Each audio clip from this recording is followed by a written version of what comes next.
ఆత్మీయ భరోసా భారతదేశంలో ఎక్కడ లేదమ్మా ఇది. అంటే భూమి లేని రైతు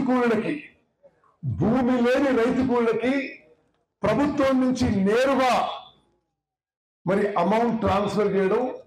ఈరోజు తెలంగాణలో గౌరవ ముఖ్యమంత్రి రేవంత్ రెడ్డి గారు, గౌరవ ఉప ముఖ్యమంత్రి బట్టి విక్రమార్క గారు, మేమందరం మంత్రులను కూర్చొని భూమి లేని వాళ్ళకి ఏమన్నా సాయం చేస్తూ ఉంటాం, భూమి లేని రైతు కూలీలకి ఆర్థిక సాయం చేయాలనే ఒక ఆలోచనతో మరి భూమి లేని రైతు కూలీలకి 12,000 రూపాయలు మరి ఇస్తున్నాం. ఈ రోజు నుంచి మీ ఊరిలో ఈ కార్యక్రమం మొదలు పెడుతుందని చెప్పి నేను మనం చేస్తాను. మీ ఊర్లో మరి ఈ పథకం కింద 5 కుటుంబాలకి ఈ విధంగా 12,000 రూపాయలు ఈరోజు అందజేస్తున్నాం. అదేవిధంగా రైతు భరోసా పథకం, రైతులకి మేలు చేయాలి, గతానికంటే ఎక్కువ చేయాలనే ఉద్దేశంతో గతంలో ఎకరాకి సంవత్సరానికి 10,000 రూపాయలు ఉంటే మేము 20% పెంచి ఎకరాకి సంవత్సరానికి 12,000 రూపాయలు ఇస్తున్నాం. దాని కింద ఈరోజు మరి నాతాళ్లగూడెం గ్రామంలో రైతు భరోసా కింద 380 మంది రైతులకి ఈ రైతు భరోసా మరి పైసలు పంపిణీ చేస్తున్న విషయం కూడా నేను మనం చేస్తున్నా. రాష్ట్ర వ్యాప్తంగా మీడియా మిత్రులకు మనం చేస్తున్నా, వ్యవసాయ యోగ్య భూమికి అంటే రియల్ ఎస్టేట్ వెంచర్స్, రాళ్ళు రప్పలు గుట్టలు ఇవన్నీ తీసేసి వ్యవసాయ యోగ్య భూమికి రాష్ట్ర వ్యాప్తంగా పంట వేసినా వేయకున్నా మన ప్రభుత్వం సంవత్సరానికి 12,000 రూపాయలు ఇవ్వబోతుందని చెప్పి నేను చెప్పడం నాకు ఎంతో సంతోషం కలుగుతుందని చెప్పి నేను మనం చెప్తాను. అదేవిధంగా రేషన్ కార్డుల విషయం, మరి రేషన్ కార్డుల విషయం నేను కొంత మీకు బ్యాక్గ్రౌండ్ ఇవ్వాలి. నేనే కన్సర్న్ మంత్రిని. గత 10 ఏళ్లుగా బీఆర్ఎస్ ప్రభుత్వంలో ఉన్న 10 ఏళ్లుగా రేషన్ కార్డులు రాష్ట్ర వ్యాప్తంగా ఇవ్వలేదు. ఎక్కడన్నా హుజురాబాద్ లో బై ఎలక్షన్ ఇస్తే కొన్ని రేషన్ కార్డులు ఇచ్చింది, మునుగోడు బై ఎలక్షన్ అయితే కొంత రేషన్ కార్డులు ఇచ్చింది, కానీ రాష్ట్ర వ్యాప్తంగా ఇవ్వలేని విషయాన్ని మనం చేస్తున్నాం. ఈరోజు తెలంగాణ రాష్ట్రంలో 90 లక్షల రేషన్ కార్డులు ఉన్నాయి.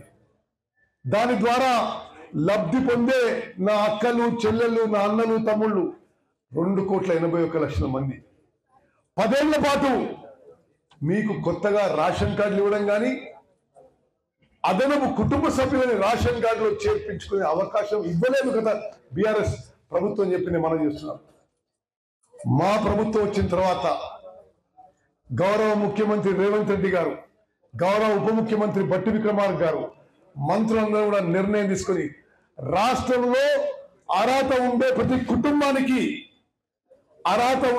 కుటుంబానికి రేషన్ కార్డులు ఇవ్వాలని నిర్ణయం తీసుకొని ఈ రోజు నాతాళ్లగూడెంలో ముందుకు పోతున్న విషయం కూడా నేను మనం చేస్తున్నాం. మీరు గమనించాలి, కొత్త రేషన్ కార్డులు ఇవ్వడమే కాదు, గత 10 ఏళ్ల పాటు పాత రేషన్ కార్డులో అదనంగా మనం కుటుంబ సభ్యులు చేర్పియాలన్న అవకాశం లేకుండే, కొత్తగా పెళ్ళైన వాళ్ళకి సపరేట్ రేషన్ కార్డు అవకాశం లేకుండే, ఇప్పుడు అది కూడా కల్పిస్తున్నాము. రాష్ట్రంలో అర్హత ఉండే చివరి వ్యక్తికి రేషన్ కార్డు వచ్చే వరకు ఈ ప్రక్రియ కొనసాగుతుందని చెప్పి నేను మీ అందరికీ మనం చేస్తున్నాను. ఈరోజు నాతాళ్లగూడెంలో మరి 96 కుటుంబాలకి కొత్త రేషన్ కార్డులు ఇస్తున్నాం. అదేవిధంగా పాత రేషన్ కార్డులో అదనంగా కుటుంబ సభ్యులకి చేర్పిస్తుంది 16 మంది అని చెప్పి మనం చేస్తున్నాను. మరొక పెద్ద విషయం నేను మీకు మనం చేస్తున్నా. ఇప్పటి వరకు వచ్చే రేషన్ ఎట్లుందమ్మా, 10 ఏళ్ల పాటు కానీ ఇప్పుడు కానీ దొడ్డు బియ్యం ఇస్తున్నారు, మీకు కోర్స్ గ్రెయిన్స్ ఇస్తున్నారు. దాంట్లో 50% మన జనాభా తినడం లేదు. ఇది బ్లాక్ మార్కెట్కు పోవడం, కోళ్ల ఫారాలు అమ్ముకోవడం, బీర్ కంపెనీలకు అమ్ముకోవడం, రైస్ మిల్లర్లని ఇల్లీగల్గా పాలిష్ చేసి ఎక్స్పోర్ట్ చేయడం, రకరకాల విషయాలు జరిగిపోవడం. ఇప్పటి నుంచి ఈ కొత్త రేషన్ కార్డుల ప్రక్రియ పూర్తయిన తర్వాత రాష్ట్ర వ్యాప్తంగా ఉచితంగా ప్రతి వ్యక్తికి రేషన్ కార్డులో ఉన్న ప్రతి వ్యక్తికి 6 కిలోల మంచి క్వాలిటీ సన్న బియ్యం ఏమవుతుందని చెప్పి నేను మనం చేస్తున్నాను. ఇది భారతదేశంలోనే నిరుపేదలకి ఆహార భద్రత విషయం కల్పించడంలో ఇది గొప్ప ముందడుగా చెప్పి నేను మనం చేస్తున్నాను. నేను మొత్తం భారతదేశంలో ఈ స్థాయిలో మంచి క్వాలిటీ సన్న బియ్యం ఇవ్వడం ఎక్కడ జరగడం లేదు. తెలంగాణ రాష్ట్రంలో మన కాంగ్రెస్ ప్రభుత్వం మొదలు పెడుతున్న విషయం కూడా మీరందరూ గమనించాలని చెప్పాలని చేస్తున్నాం. అక్కలు, చెల్లెలు, అన్నలు, తమ్ముళ్ళు, ఇందిరమ్మ ఇళ్ల విషయంలో నేను గత కాంగ్రెస్ ప్రభుత్వంలో 2012, 13, 14 సమయంలో కూడా నేను కూడా హౌసింగ్ మంత్రి ఉంది. ఆ రోజు కూడా రాష్ట్ర వ్యాప్తంగా సాచ్యురేషన్ మోడ్లో, అంటే అవసరం ఉన్న వాళ్ళందరికీ కూడా ఇల్లు కట్టే విధంగా ముందుకు పోయినాము. అప్పుడు ఆ తర్వాత అధికారంలో వచ్చిన బీఆర్ఎస్ ప్రభుత్వం వాళ్ళు రకరకాల మాటలు మాట్లాడి 2 బెడ్రూమ్ హౌస్ ఇస్తామన్నారు, 2 బెడ్రూమ్ ఇల్లు ఇస్తామన్నారు.